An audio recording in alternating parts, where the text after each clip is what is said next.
நம்ம மேல இருந்து பார்க்கும்போது அவங்க கீழே தான் தெரிவாங்க. ஆனா அவங்களுடைய மன வலிமை அப்படிங்கிறது நம்மோட உயரத்தோட ஒப்பிட்டு பார்க்கும் பொழுது பல மடங்கு அதிகமாக தான் இருக்கு. வேற எந்த விதமான அறிமுகமும் தேவையின்றி நான் சொல்ல விரும்புவது, இன்றைய சாமானியரின் குரல் நிகழ்ச்சியில உயரம் குறைவா இருக்கக்கூடிய மனிதர்கள் ஆனா மன வலிமை கடல் அளவு இருக்கக்கூடிய மனிதர்களை பற்றி இன்றைய சாமானியரின் குரல் நிகழ்ச்சியில பார்க்க போறோம்.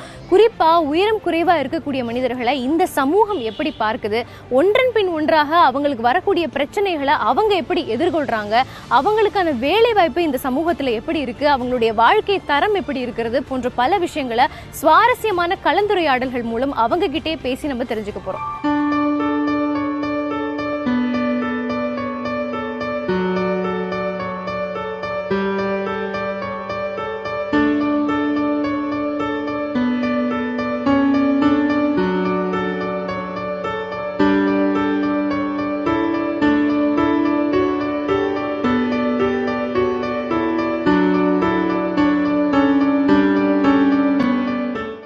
தவக்கலை, குள்ளச்சி, சித்திரக்குள்ளர்கள் என்று அழைக்கப்பட்டாலும் இப்படி வசைபாடுபவர்களை மன்னித்து வாழும் மாமனிதர்களாகவே இவர்கள் திகழ்கின்றனர். ஆங்கிலத்தில் டுவார்ஃப்ஸ் என்று அழைக்கப்படும் உயரம் குறைந்த மனிதர்கள் அவர்களுக்கான சிறிய உலகத்தில் சுறுசுறுப்பாக இயங்கிக் கொண்டிருப்பதை நம்மில் பலர் கவனிப்பதில்லை. பேசத் தொடங்கினால்தான் தெரிகிறது அவர்களின் மன குமுறல்களும் மறையா துயர்களும். உயரம் குறைந்த மனிதர்கள் மாற்றுத்திறனாளிகள் என நமது அரசு அங்கீகரிப்பதற்கு பல ஆயிரம் வருடங்களுக்கு முன்பாகவே கிரேக்க மற்றும் எகிப்து அரசாட்சிகள் இவர்களை திறன் படைத்த பொறுப்புகளில் அமரச் செய்தன. பண்டைய எகிப்து அரசாட்சியின் பாதுகாப்பை உறுதிப்படுத்திய இராணுவ தளபதி ஹர்கூஃப் தொடங்கி எகிப்து மக்களால் பரவலாக வழிபடப்பட்ட குழந்தை பேறு கடவுளான பெஸ், பிரபஞ்ச கடவுளான டா என அனைவருமே உயரம் குறைந்தவர்கள்தான். அந்த காலத்தில் உயரம் குறைந்தவர்கள் புனிதத்தன்மை உடையவர்களாகவும் கருதப்பட்டனர். உயரம் ஒரு தடையாக இல்லாததால் இவர்கள் வகித்த பதவிகளோ ஏராளம். மருத்துவச்சி முதல் மக்களை மகிழ்விக்கும் கோமாளிகள் வரை அனைத்து வேலைகளையும் இவர்கள் செய்துள்ளனர். ஆனால் இன்றோ தனது தோற்றத்தை இழிவுபடுத்தும் தொழிலை பரவாயில்லை என்று இவர்கள் ஏற்றுக்கொண்டாலும் அந்த வேலை கிடைப்பது கூட குதிரை கொம்பாகவே இருக்கிறது.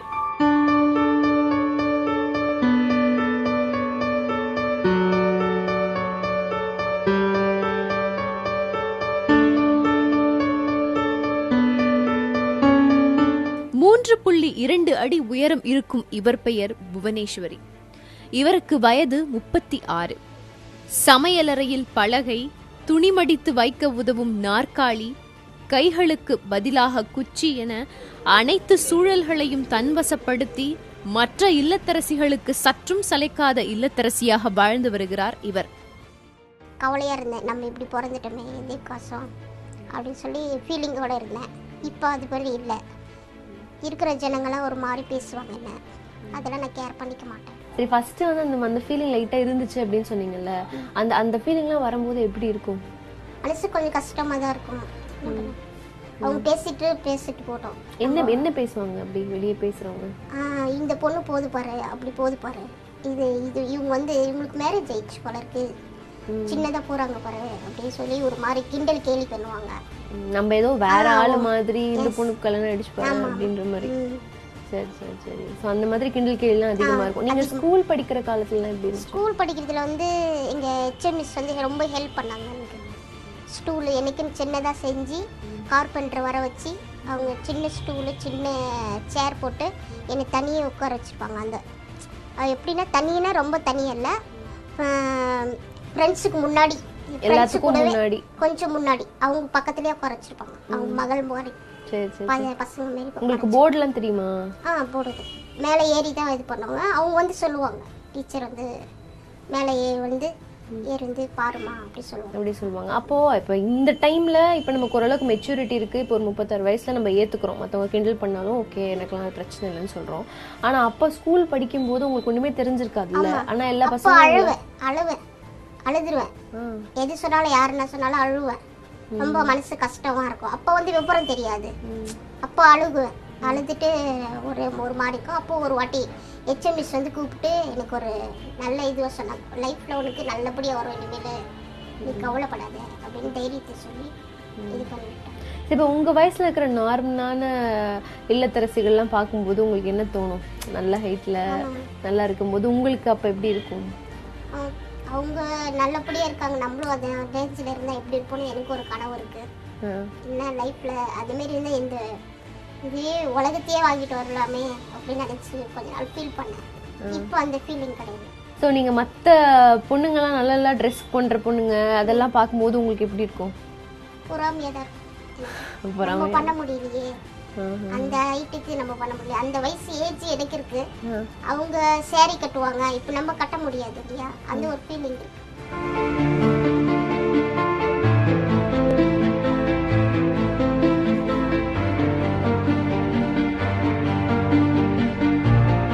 பல வருடங்களாக மற்றவர்கள் செய்யும் கேலி கிண்டலை பொறுத்து கொண்டிருந்தாலும் தற்போது சற்றே சகிப்புத்தன்மை இழந்து காணப்படுபவர்தான் பாலாஜி. இவருக்கு வயது 35.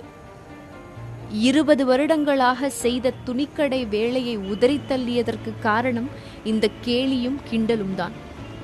அவ்வப்போது கிடைக்கும் சினிமா வாய்ப்புகளை பயன்படுத்தி வருமானம் ஈட்டி வருகிறார் இவர். தனது தேவைகளை பூர்த்தி செய்து கொள்ள சினிமா இவர்கள் உயரத்தை பயன்படுத்திக் கொள்கிறது. ஆனால் இன்றளவிலும் நிரந்தரமாக எந்த துறையிலும் வலுவாக தங்களை நிலைநாட்டிக் கொள்ள முடியாமல் வேலை வாய்ப்பின்றி இவர்கள் தவித்துக் கொண்டே இருக்கிறார்கள்.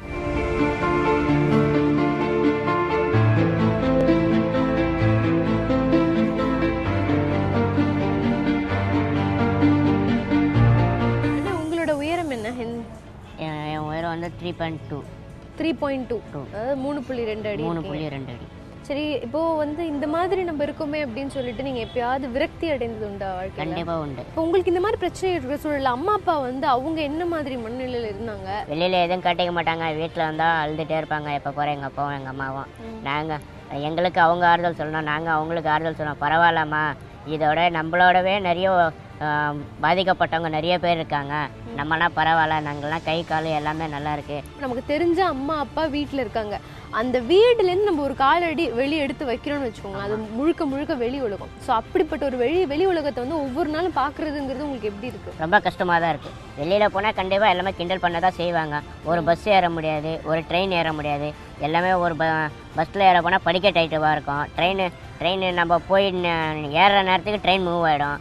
ஒரு எது பண்ணாலும் கொஞ்சம் கஷ்டப்பட்டு தான் பண்ணணும். உங்களுக்கு வந்து இந்த மாதிரி சர்க்கஸ், சினிமா, இந்த மாதிரி காமெடி, அதாவது காமெடி எங்கே அதிகமாக வருதோ அந்த மாதிரி இடத்துல மட்டும் உங்களுக்கு வந்து வேலை கொடுக்குறது அப்படிங்கிறது அது எப்படி இருக்குது உங்களுக்கு? ஏதோ வீட்டில் இல்லாத நேரத்தில் சூழ்நிலையால் காசு வந்து சம்பாதிச்சா போதும் அப்படின்னால தான் எதை கூப்பிட்டா ஒரு சின்ன கேரக்டர் பண்ணிவிட்டு இது பண்ணிட்டு வந்துட்டு இருக்கோம் நாங்கள் படம். சரி, உங்களுக்கு வந்து இப்போ உயரமாக இருக்கக்கூடிய மற்ற ஆண்களை பார்த்தா உங்களுக்கு என்ன தோணும்? கண்டிப்பாக எங்களுக்கு பொறாமை தான் இருக்கும்.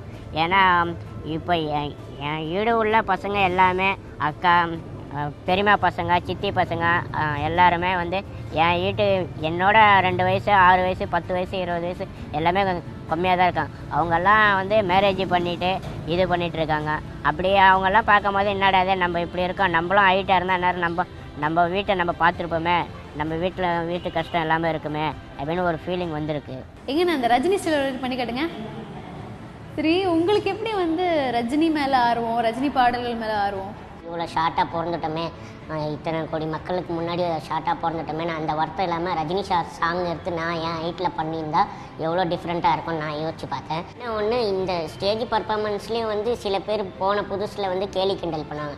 இன்னும் இந்த பையன் இந்த அம்மா துண்டு இருக்கான், ஸ்டேஜ் ஒசரம் கூட இல்லை, இதெல்லாம் இவங்கெல்லாம் வந்து டான்ஸ் பண்ணி நம்ம எப்படி பார்க்குறது அப்படின்னு நிறைய மக்கள்கிட்ட இருந்து எனக்கு எதிர்ப்பு வந்திருக்குது. அதெல்லாம் நான் ஃபீல் பண்ணுறதே கிடையாது. இந்த காலை வாங்கி இந்த காலை விட்டு நான் கேஷுவலாக இருக்கிற பசங்க மாதிரியே நான் என்ன பண்ணுறது, ஒரு 2-3 வாட்டி அந்த மாதிரி பார்ட்டிக்காரங்க சொல்லும் போது நான் கேஷுவலாக வாங்கி விட்டு அதுக்கப்புறம் அவங்களே சூப்பராக பண்ணுறப்பா தம்பின்னு அவங்களே சொல்கிற அளவுக்கு பண்ணிட்டீங்க. இப்போ இது மூலமாக உங்களுக்கு எந்த அளவுக்கு வருவாய் கிடைக்குது? இது மூலயமா வந்து ஏதோ ஆடி மாதம் சீசனு, இந்த மாதிரி கல்யாணம், மேரேஜு இந்த மாதிரி வந்தால் தான் எங்களுக்கு வந்து சீசன் வரும். டெய்லிலாம் ஒர்க்கு வராது. இதில் இப்போ நீங்கள் ஒரு தடவை ஸ்டேஜ் பர்ஃபார்மன்ஸ் பண்ணிட்டு வந்தீங்கன்னா உங்களுக்கு எவ்வளோ காசு தருவாங்க? ஒரு ஸ்டேஜ் ப்ரோக்ராம் பண்ணிட்டு வந்தோன்னா 600 ரூபா தருவாங்க. 600 ரூபா தருவாங்க. ஆனால் இது வந்து நிரந்தரம் கிடையாது. நிரந்தரம் கிடையாது. எப்பயாவது ஒரு வாட்டி சீசன் டைமில் வரும். ஆடி மாதம் பொங்கல் சீசனு இந்த மாதிரி விசேஷம் அன்னைக்கு புக் பண்ணுவாங்க. சரி, இப்போ இந்த டான்ஸு, இந்த கடைகளில் வேலை பார்க்குறது இதெல்லாம் தாண்டி வேற என்னென்ன வேலை வாய்ப்புகள் உங்களுக்கு வந்து இருக்கு, இல்லை அப்படி இருந்திருக்கு அதாவது வேலை வாய்ப்பு? அந்த மாதிரி வேலை வாய்ப்புகள் எந்த கடையில் போய் கேட்டாலும், எந்த இடத்துல எங்களுக்கு வேலை கூடன்னு கேட்டாலும் முக்கியமாக ஒரே ஒரு காரணம் கேட்குறாங்க, உங்களால் வெயிட்டு தூக்க முடியுமா, உங்களால் ஹைட் எட்டுமா, இந்த ஃபேனை இங்கேருந்து அங்கே எடுத்து மாட்ட முடியுமான்னு கேட்குறாங்க. அது வந்து அவங்க பண்ண வேண்டிய வேலை வந்து அவங்களுக்கு தான் கரெக்டாக இருக்கும். இப்போ எங்களை மாதிரி ஆளுங்களுக்கு வந்து இங்கே கீழே இருக்கிற வெயிட்லெஸ் பொருள் எடுத்துகிட்டு போய் இந்த கவர்மெண்ட் ஆஃபீஸில் வந்து ஃபைல் எடுத்துகிட்டு போய் கொடுங்க, சைன் வாங்கிட்டு வான்னா அந்த மாதிரி வேலைகள்னால தான் எங்களால் பண்ண முடியும். திருமணம் பண்ணிக்கணும்னு உங்களுக்கு ஆசை இருக்கா? திருமணம் பண்ணிக்கலாமான்ட்டு வந்து பார்த்தீங்கன்னா, இப்போ மேரேஜின்னு நம்ம வந்து எங்கேயாவது பொண்ணு கேட்டு போனால் அவங்க என்ன, நாங்கள் ஹைட்டு குள்ளமாக இருக்காங்க, இவங்களுக்கு வளர்ச்சி இல்லை, நார்மல் இது இல்லை, இவங்களுக்கு கட்டி கொடுத்தா இவங்க வந்து எப்படி நம்ம பொண்ணை வச்சு காப்பாற்றுவாங்க, அந்த ஹேமில் அவங்க போகிறாங்க. ஸோ அந்த மாதிரி நீங்கள் நிறைய பொண்ணு பார்த்துருக்கீங்களா?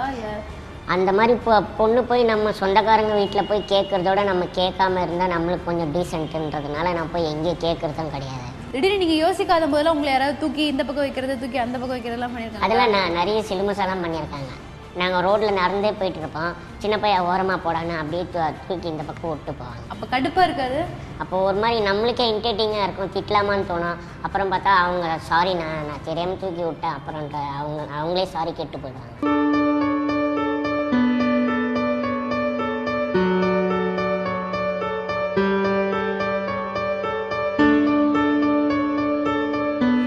குழந்தையற்ற வாழ்வோடு சேர்ந்த முதுமை 54 வயதான ரத்னா அம்மாவை முழுமையாக தனிமைப்படுத்தியிருக்கிறது. காற்றை கிழிக்கும் மிடுக்கான நடையோடு முந்தி சென்று கொண்டிருக்கும் ரத்னா அம்மாவின் வாழ்க்கை வாழ்வில் தொட்டதற்கெல்லாம் துவண்டு போகும் மனிதர்களுக்கு ஒரு மிகச்சிறந்த எடுத்துக்காட்டு.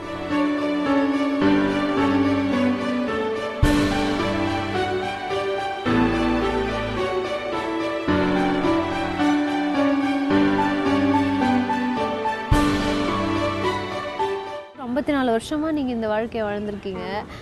இதில் வந்து நீங்கள் சந்தோஷமாக இருக்கீங்களா? சந்தோஷம்லாம் ஒன்றும் இல்லை, பிறந்ததுலேருந்து இது வரைக்கும் கஷ்டம்தான். என்ன மாதிரி? என் கூட பிறந்தவங்க 6 தம்பி 1 தங்கச்சி, அவங்களால கொஞ்சம் வளர்க்குறதுக்கு கஷ்டப்பட்டு இருந்தோம். இப்போ கல்யாணம் பண்ணியும் எங்கள் வீட்டுக்காரரும் நானும் சேர்ந்து ஒரு வீட்டில் வேலை செஞ்சு அங்கேயே தங்கி கஷ்டப்பட்டு இருக்கு. உங்களோட வாழ்க்கை நீங்கள் இப்படி இருக்கிறதாலாம் கஷ்டமாக இருக்குது அப்படின்னு நீங்கள் நினைக்கிறீங்களா? அப்படி தான் நினைக்கிறோம் மேடம். ஏன் அப்படி நினைக்கிறீங்க? எல்லாரும் மாதிரி நம்மளும் இல்லையேன்ற ஒரு கவலை இருக்குது. இல்லை, ஆனாலும் நீங்கள் எல்லாரும் மாதிரி இல்லைனாலும் மற்றவங்கள விட அதிகமாக நீங்கள் உழைக்கிறீங்க வாழ்க்கையில், தன்னம்பிக்கையோடு இருக்கீங்க. இவ்வளோ வருஷம் கிட்ட 54 வருஷம் நீங்கள் வந்து வாழ்ந்துருக்கீங்க. அப்புறம் ஏன் நீங்கள் அப்படி நினைக்கிறீங்க? இருந்தாலும் எவ்வளோ கஷ்டப்பட்டாலும் நம்ம தன்னம்பிக்கையோட வாழ்ந்துட்டு இருக்கா, அவ்வளோதான் மேடம். அப்படின்றீங்களா? மற்றவங்களால உங்களுக்கு நிறைய சிரமங்களும் மன உளைச்சலும் வருது அப்படின்னு நினைக்கிறீங்களா? ஆமாம், அப்படிதான். அவங்க என்ன மாதிரி இந்த சமூகம் வந்து உங்களை எப்படி அணுகுதுன்னு நினைக்கிறீங்க நீங்கள்? நம்ம ரோட்டில் போனாலே நம்மளை பார்த்தாலே அந்த குள்ளம்மா அம்மா போகுதுன்னுவாங்க, அப்புறம் ஆயா போகுதுன்னுவாங்க, அப்புறம் குள்ளச்சி போகிறான்னு சொல்லுவாங்க. அதெல்லாம் காதல் விழக்குள்ள கொஞ்சம் கஷ்டமாக இருக்கும். அதெல்லாம் கஷ்டமாக இருக்குது. இப்போ உங்கள் கணவரும் எப்படி உங்களை மாதிரியே தானா? என்னோட கொஞ்சம் ஆகிட்டு இருப்பாங்க. இல்லை, நீங்கள் அதை நினச்சி இப்போ கஷ்டப்படாதீங்க. நீங்கள் வந்து ரொம்ப தன்னம்பிக்கையோடு இவ்வளோ வருஷம் 54 வருஷம் வந்து உங்கள் ரொம்ப தன்னம்பிக்கையோடு உங்களோட வாழ்க்கையை வந்து இங்கே நடத்திட்டு இருக்கீங்க. அதனால் உங்களெல்லாம் பார்க்கும்போது எங்களுக்கு பெருமையாக தான் இருக்குது. அதனால் நீங்கள் அதை நினச்சி அழவோ மன உளைச்சல் அடையவோ வேண்டாம். ஆனால் உங்களுடைய கருத்துக்களை கேட்குறதுக்கு தான் வந்து நாங்கள் கேட்குறோம். ஸோ அதனால் நீங்கள் ஃபீல் பண்ணாதீங்க. இப்போ வந்து உங்கள் கணவரும் இதே மாதிரி தான் இருக்காரு. ஸோ எப்போ வந்து உங்களுக்கு கல்யாணம் நடந்துச்சு? நாங்கள் இதுமாரி கடைக்கு போகிறப்ப ரோட்டில் இதுமாரி பார்த்துட்டு தான் வந்து எங்கள் வீட்டில் கேட்டு கல்யாணம் பண்ணிக்கிட்டாங்க. ஓ, அவரும் அதே மாதிரி இருக்கிறதுனால?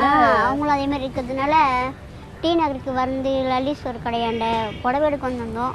அவங்க அம்மா வாசலில் கடை வச்சுருக்காங்க, லாபர் பேண்டு வளையலெல்லாம் வைக்கிற கடை வச்சுருக்காங்க. அங்கே என்னை பார்த்துட்டு அவங்க பிள்ளைக்கு வந்து எங்கள் வீட்டில் கேட்டாங்க. அவங்க பிள்ளையும் என்ன மாதிரியே இருக்காருன்ட்டு கேட்டாங்க. ஆனால் எனக்கு கல்யாணமாக வேணாம்னு சொல்லிட்டு இருந்தோம். அப்படியா? சரி. ஏன் அப்படி கல்யாணமே வேணாம்? நம்ம இவ்வளோ ஐட்டம் கம்மியாக இருக்கும், நம்ம கல்யாணம் பண்ணி போயிட்டு தம்பதி வாழ்க்கை வாழ வேணாம், நம்மளுக்குன்னு ஒரு குழந்தைய பெற்றுக்க முடியாது, நம்மளுக்கு சுமந்து பெற்றுக்க தகுதி இல்லைன்னு சொல்லிட்டு வாங்க. கர்ப்பப்பையை ஹாஸ்பிட்டலுக்கு செக் பண்ணதுக்கு கம்மியாக தான் இருக்குது சொன்னாங்களா. அதோட இது கர்ப்பப்பை சின்னதாக இருக்குது அப்படின்னு சொல்லியிருக்காங்க. அதனால் சரி நம்மளுக்கு கல்யாணமே வேணாம்னு சொல்லி நினச்சிட்டாங்க. மற்றவங்கள மாரி நம்மளும் அவங்கள மாரி உயரமாக இல்லையே. இப்போ இந்த புடவை கட்டினாலும் கம்மியாக மடித்து தான் கட்டிகிட்டு இருப்போம். புடவையும் நம்மள மாரி உயரமாக கட்ட முடியாது, அதேமாரி சுடிதார் போடணும், அது போடணும், இது போடணும் ஆசைப்பட முடியாது. ஆனால் உங்களுக்கு அந்த ஆசைகள்லாம் இருக்குது. அந்த ஆசை இருக்குது, ஆனால் எனக்கு அந்த சுடிதார் போடணுன்னு எண்ணம் இருக்குது. ஆனால் நம்ம எப்படி அந்த சுடிதார் போகிறது நான் 54 வருடம் வந்து நீங்கள் வாழ்ந்திருக்கீங்க. உங்களை மாதிரி பல பேர் சின்ன குழந்தைகளாக இருந்தாலும் சரி, ஸ்கூலில் படிக்கிறவங்களும் சரி, வேலை செய்கிறவங்களும் சரி, உங்களை மாதிரியே இருக்காங்க. அவங்களுக்குலாம் நீங்கள் சொல்ல விரும்புகிறது என்ன? கை கால் நல்லா இருக்குது, நம்ம உழைக்கணும், சாப்பிடணும், தெம்பா தைரியமாக இருந்துட்டு லாஸ்ட் வரைக்கும் இருந்துட்டு போகணும்னு அதை தான் நான் சொல்லுவேன்.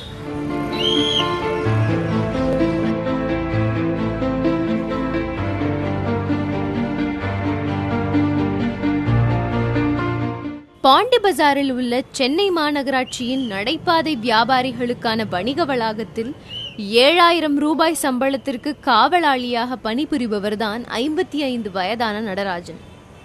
வளாகத்தின் போக்குவரத்து நெரிசலை சரி செய்ய இவர் ஊதும் விசிலோ காதை கிழிக்கிறது.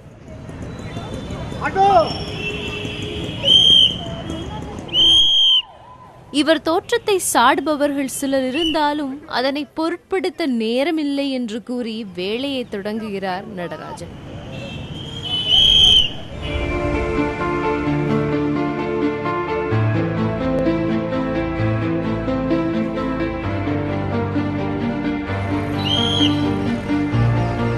ஊரில் வேலை இல்லை, அதனால் இங்கே ஒரு கடையில், ஜூஸ் கடையில், சிந்தாமணி பெட்ரோல் பங்க் பாண்டி பஜாரில், அதில் ஒரு கடையில் வந்து வேலை செஞ்சு ஒரு 6 வருஷமாக இருந்தேன். அதுக்கு அத்தாமல் தான் சொந்தமாக கடை போட்டு 82 கடை போட்டு இது நடத்திட்டு இருந்தேன். அதுக்கு மேலே மேரேஜ் ஆச்சு, அக்கா மோட தான் கல்யாணம் பண்ணேன். அது இருக்குது, குழந்தை இல்லை, அது கூட இருந்தது தான். இப்போ நான் வந்து கடை வச்சு காப்பரேத்தில் எல்லா கடை எடுத்து போய் என் கடை எடுத்துட்டேன். வேறு வீடும் இல்லை, சொந்த வீடு இல்லை, வாடகை வீடு தான் இருக்கேன். கவர்மெண்ட்டில் எவ்வளோ எழுதி கொடுத்துக்கிறேன், மனு போட்டேன். எனக்கு சொந்த கூடு கிடைக்கல, வீடு ஒன்று கட்டா எங்களுக்கு சந்தோஷம். எங்களை பற்றி ஈவா பேசுகிறாங்கல்ல, குறமாக இருக்குன்னு, அதுக்கு இந்த அவங்க முன்னால் நம்ம 10 வருஷம் சம்பாரித்து நம்ம ஒரு வேலைக்கு போய் சம்பாரித்து இது பண்ணணும். நம்மளை ஃப்ரெண்டெல்லாம் எல்லாரும் கூட சேர்ந்து எல்லாத்துக்கும் வேலை வாங்கி கொடுக்கணும், எல்லாத்துக்கும் வேலை வாங்கி கொடுக்கணும், எல்லோரும் நல்லா இருக்கணும் அப்படின்னு நம்பிக்கை தான் எல்லாரும் சினிமா கம்பெனி சேர்த்து விட்டு எல்லாத்தையும் சினிமா கம்பெனி சேர்த்து விட்டோம். இப்போ சினிமா கம்பெனி வேலை இல்லை.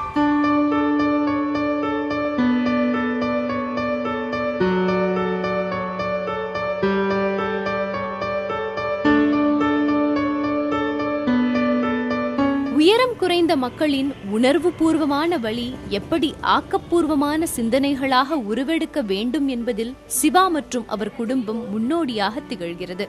தன் குடும்பத்தில் அனைவருமே உயரம் குறைந்தவர்களாக இருந்தாலும் தடையை மீறி தங்களுக்கென ஒரு தொழிலையும் அவர்கள் வளர்த்து கொண்டனர்.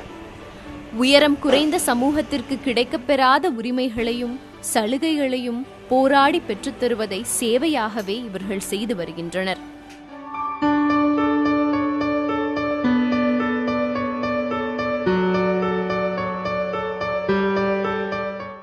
இப்போ நீங்க பாப்பாவை கூப்பிட்டுட்டு வெளியெல்லாம் போக முடியுமா? ஐயோ ரொம்ப கஷ்டம்தாம்மா. தூக்க முடியாது, வெயிட் தூக்க முடியாது. இது வெயிட் கம்மியாக இருந்தாலும் எங்களுக்கு ஜாஸ்தி, தூக்கிட்டே நடக்க முடியாது. நீங்க வெளியே போனதே இல்லையா பாப்பாவை கூட்டிட்டு? போவோம், ஆட்டோல தான் போகணும். பஸ்ஸில் நடந்து போகிறது, பஸ்ஸில் போகிறது, இதெல்லாம் பாப்பாவை தூக்கிட்டு போக முடியாது. இப்போ டாக்டர்ஸ்ட்ட கேட்டால் என்ன சொல்கிறாங்க? இவங்க ஹைட்டாக வருவாங்களான்னு கேட்டால் என்ன சொல்கிறாங்க? அவங்க என்ன சொல்கிறாங்க, நீங்கள் எப்படி ஹைட் கம்மியாக இருப்பீங்களோ உங்கள் பசங்க அப்படியே தான் இருப்பாங்க, அது எப்படி ஹைட்டாக இருப்பாங்க அப்படின்னாங்க. இல்லை நான் காசு இருந்துச்சுன்னா செலவு பண்ணி ப்ரைவேட் ஹாஸ்பிட்டலில் ஊசி எல்லாம் இருக்கும் சொல்லுவாங்களே க்ரோத் வளர்றதுக்கு, அதெல்லாம் போடணும். அதெல்லாம் எங்களால முடியுமா? இப்போ நான் தெரிஞ்சுக்கிட்ட வரைக்கும் நீங்க வந்து உங்களை மாதிரி இருக்கக்கூடிய மக்களுக்காக நிறைய வந்து ஹெல்ப்லாம் பண்றீங்க அப்படின்னு கேள்விப்பட்டேன். ஸோ என்ன மாதிரி உதவிகள்லாம் அவங்களுக்கு பண்றீங்க நீங்க? இப்போ எங்களால முடிஞ்ச அளவுக்கு அவங்களுக்கு எல்லாம் இந்த மாதிரி ஐடென்டி கார்டு இல்லாமல் இருக்காங்க. நாங்கள் மாற்றுத்திறனாளிகள், ஹேண்டிகிராஃப்ட் அப்படின்னு ஐடென்டி இல்லாமல் இருக்காங்க. அவங்களுக்கு எல்லாம் இந்த மாதிரி ஐடென்டி கார்டு வாங்கி கொடுத்துட்டு அவங்களுக்கு ஒரு பென்ஷனோ, ட்ரெயின் பாஸு, பஸ் பாஸு இந்த மாதிரி தான் வாங்கி கொடுக்க முடியும். இன்னும் நிறைய பண்ணலாம் தான் எங்களுக்கு இருக்கு. ஆனால் கடவுள் அந்த அளவுக்கு எங்களுக்கு கை நீளமாக தரல, வசதி இல்லை எங்களுக்கு. மிஷின் தைக்கிறது தெரியாது, நிறைய பேர் தைக்கின கூட மிஷினை வந்து இந்த மிஷின் தான் நான் வந்து ஹைட் கம்மி பண்ணிட்டேன். இது வந்து நார்மல் பீப்புள் தைக்க முடியாது. இங்கே போல்ட் கழட்டிட்டு கேலாம், அதை ஹைட்டு கம்மி பண்ணுறதுக்கு அப்படி தான் இது வந்து உட்கார முடியும். இல்லைன்னா இந்த மிஷின் எட்டாது. இதுக்கு வந்து இது ப்ராப்ளம் தான். நாங்கள் இது வந்து ஆல்ட்ரேஷன் பண்ணிட்டோம். வீடு பிரச்சனை இருக்குது மேடம். ஃபஸ்ட்டு எப்படின்னா வீடில் வந்து எந்த வீட்டுக்கு போனால் எல்லா சுவிட்ச் பாக்ஸும் எல்லாமே மேலே தான் இருக்கும். நாங்கள் வந்து எல்லாமே ஆல்ட்ரேஷன் பண்ணணும். நீங்கள் பார்த்தீங்க சுவிட்ச் பாக்ஸ் இங்கே இருக்குது, அங்கே கீழே பாருங்க, இப்படி தான் இருக்கும். நான் எல்லாமே ஆல்ட்ரேஷன் பண்ணி எல்லாம் கை கீழே தான் வச்சுக்கணும். நம்ம வீடு ஷிஃப்ட் பண்ணும்போது மறுபடியும் அதே வேலை தான். அதோ ஒரு நாங்கள் வந்து ஜெயலலிதா அம்மா கிட்ட போனோம், மனு கொடுத்துட்டோம், வீடு வேணும், நாங்கள் எனக்கு வசதி வீடு வேணும்னு கேட்டோம். மனு கொடுத்துட்டோம், ஒன்றும் வரல. 4 வருஷம் ஆயிடுச்சு, ரெஸ்பான்ஸ் நோ ரெஸ்பான்ஸ்.